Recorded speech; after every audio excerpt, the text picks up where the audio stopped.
No programa de hoje a gente vai falar sobre moda. O que vocês acharam da minha camisa? Estilosa, né? Essa camisa é lá dos anos 80, desenho dos anos 80, mas a camisa agora é moderna, a camisa é nova. Só que na nossa época não era muito fácil você estilizar uma própria camisa, como nos dias de hoje. Então na nossa época o que a gente fazia? A gente consumia o que estava na moda. Então no programa de hoje a gente vai falar o que é os 90.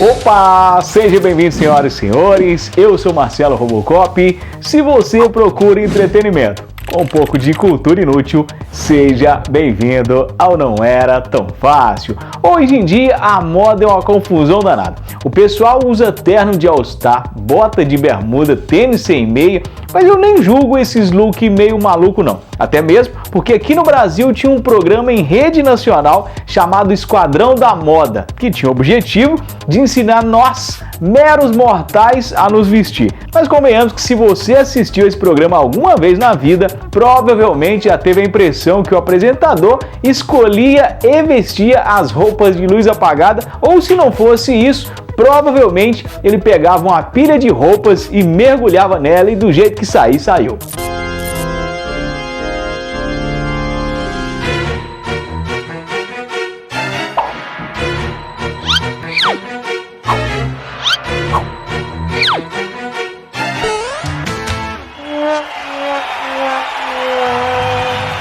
Sinceramente, o programa Esquadrão da Moda não tinha muita credibilidade para ensinar os outros a se vestir, não. A apresentadora, ela tá sempre bem, mas ele, tem hora que ele tá com umas roupas que eu também trocaria, que são xadrez com lista, é horroroso.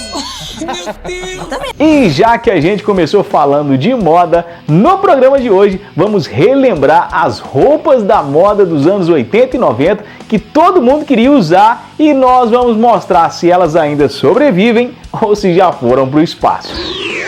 Se você era um moleque descolado dos anos 90, com certeza você já usou uma camisa da Fai do Dido, que era aquele personagem meio magrelinho que eu jurava que era plágio da primeira versão do Doug. Mas não, porque a primeira versão do Doug foi vista nos comerciais de TV só a partir do fim dos anos 80. E já o Fio do Dido foi criado em 1985 de forma bem inusitada, quando Joana Ferrone e a cartunista Susan Rose se encontraram num bar de Nova York e de lá, dos rabiscos de um simples guardanapo, foi criado um dos personagens mais marcantes da época. Tanto que por volta de 1988, a Pepsi comprou os direitos para usar o personagem como garoto propaganda dos refrigerantes 7-Up.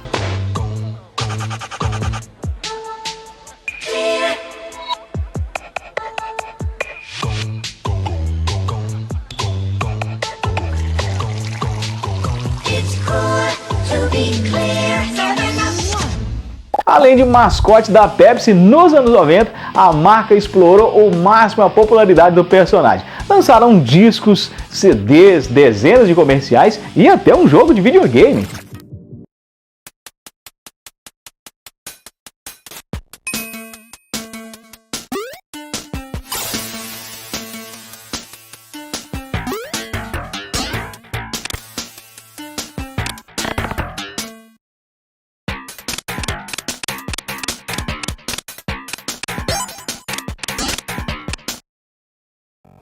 Pois é, o auge da Fio do Dido foi com certeza nos anos 90. Todo mundo tinha pelo menos uma camisa da marca para ocasiões especiais.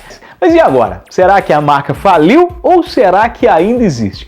Para você que curtia as estampas do personagem mais descolado lá dos anos 90, a resposta é sim, a marca ainda existe e aqui no Brasil é produzida pelo grupo Cativa, no sul do país. E apesar de não ter o mesmo prestígio da melhor fase do personagem, a empresa deu uma repaginada e tem trabalhado para tentar recuperar o sucesso da década de 90. A Fio do Dido acontece da mesma forma que ela aconteceu em 85, voltando a buscar conversar, dialogar com todo mundo que está fervendo nesse momento, com toda essa cena cultural que acontece. A gente tem um projeto que a gente tá conectando pessoas, tá conectando projetos, a gente vai contar a história de gente bacana. Nossa senhora, agora vai bater forte, literalmente. Quem aí lembra da Bad Boy?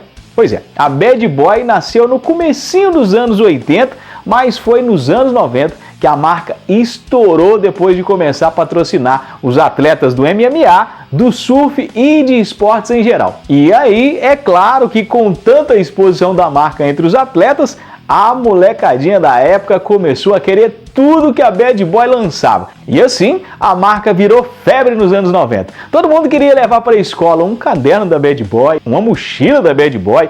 A gente pregava adesivo por todo lado e quanto mais a gente comprava, mais os atletas apareciam usando boné, kimono e até na hora da porrada a Bad Boy tava lá, fazendo aquele merchan na bunda do Vitor Belfort.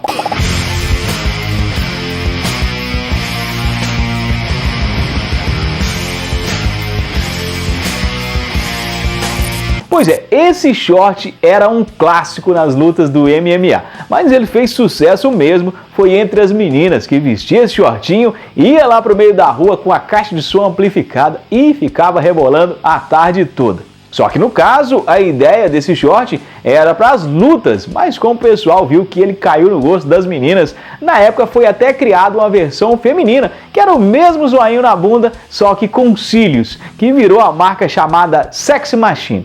Esses shortinhos também era figurino obrigatório entre todas as meninas dos anos 90. Porém, depois de um tempo, a marca foi acabando, mas agora ela está de volta. Só que agora, bem diferente da versão dos anos 90, a nova versão vem bem mais comportada e veste nos moletons mais coloridos e sofisticados. O negócio ficou bonito demais. E já sobre a Bad Boy, a marca também segue firme na ativa, firme e forte. Só que agora focada mais em itens esportivos. Tem até um site que vende camisa, touca, moletom, cueca e um monte de coisas da marca. Em 1966, na cidade de Chicago, foi fundada a primeira equipe de basquete profissional do Chicago Bulls. Apesar do time vir lá dos anos 60, foi nos anos 90 que ele teve a melhor fase de todos os tempos. Boa parte desse sucesso foi graças ao menino chamado Michael Jordan, que com 19 anos, ainda estudando na Universidade da Califórnia do Norte, já era um dos maiores destaques do time universitário. Inclusive, foi dele o ponto que decidiu o título da NCAA de 1982. Gordy to Black. The time, 18. Shot, Jordan, Michael Jordan, 14 seconds. Brown. Now there's where they could have used the timeout. And Georgetown loses it. North Carolina has won the 1982 NCAA. Para quem não sabe, a sigla NCAA significa National College Athletic Association, que basicamente são campeonatos esportivos realizados nas universidades dos Estados Unidos. E foi exatamente esse título do campeonato colegial o primeiro passaporte para o Michael Jordan ir direto para o basquete profissional, porque em 1984 ele já foi para a NBA contratado pelo time do Chicago Bulls. They call him Mr. Jordan in Chicago. The standing ovation for Michael Jordan from North Carolina, the number 3 pick in the NBA draft. You know, a lot of pressure has been brought to bear on this. Depois da estreia no Chicago Bulls em 1984, a cada ano que se passava, o Michael Jordan se firmava mais como uma das maiores estrelas do basquete. E a grande consagração do Michael Jordan no Chicago Bulls chegou em 1991, quando eles foram campeões da NBA. Michael Jordan gets to it, and the Chicago Bulls have won their first ever NBA championship. The team, we're from the Oklahoma City. It's been a 7-year struggle. I mean, when I first got into Chicago, we started at the bottom. Para muita gente, o Chicago Bulls do Michael Jordan foi o grande responsável por popularizar a NBA em todo o mundo, já que depois dos anos 90 os campeonatos começaram a ganhar muito mais espaço na TV os times começaram a investir muito mais no esporte e os jogadores já começaram a se apresentar com os seus respectivos bonés, cada um representando cada time. E foi daí que surgiu mais uma das modas dos anos 90, que eram os bonés de basquete. Quem aí nunca quis ter um boné bordado com aquele touro do Chicago Bulls? Era cada boné mais bonito que o outro. Tanto que, na maioria das vezes, a gente comprava o boné nem porque torcia para o time, mas era mais porque a gente achava bonito mesmo e, se deixasse, a gente até colecionava. O boné, quando foi inventado, a função dele era mais para a proteção da cabeça e dos raios solares para os trabalhadores que ficavam muito tempo expostos ao sol. Mas nos anos 80 e 90, a função do boné já era mais um estilo aderido pela molecada para ir para a escola, para usar no dia a dia. E os bonés de time de basquete era uma das maiores febres dos anos 90. Hoje em dia, o boné ainda segue firme na moda, mas os tradicionais de basquete da nossa época continuam fazendo mais sucesso, só que na cultura americana. E aqui para nós se usa muitos bonés como acessório de marketing para empresas ou até mesmo como parte de uniformes. Mas que esses bonés de basquete eram os melhores, isso era. E agora, para finalizar, uma marca brasileira que mirou de um lado e acertou do outro. Essa linha de roupas até hoje é um misto de sucesso cercado de polêmica. Essa marca fez tanto sucesso que virou até música nos lotados bailes funks do Rio de Janeiro. Quem aí lembra de ter ouvido essa música aqui? Andamos de ciclone da cabeça ao pé, usamos também o bonde e o pisante é Nike, Atire não tem dois papos, muito menos o caô. Os dadores da ciclone é o 394. Ciclone não perde a fama, porque não tem outro igual. A cabeça mais barata, custa 50 reais. Ciclone!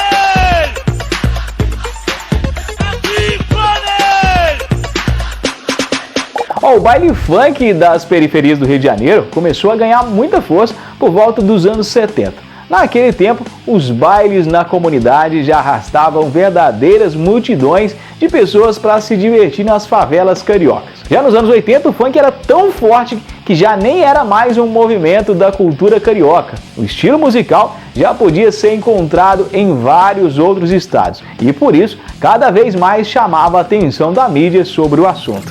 O bairro de Madureira é a capital da tribo funk, que tem mais de 600 mil adeptos aqui no Rio de Janeiro. A coisa mais importante para as galeras funk é o baile, que é como uma religião para essa multidão de adolescentes.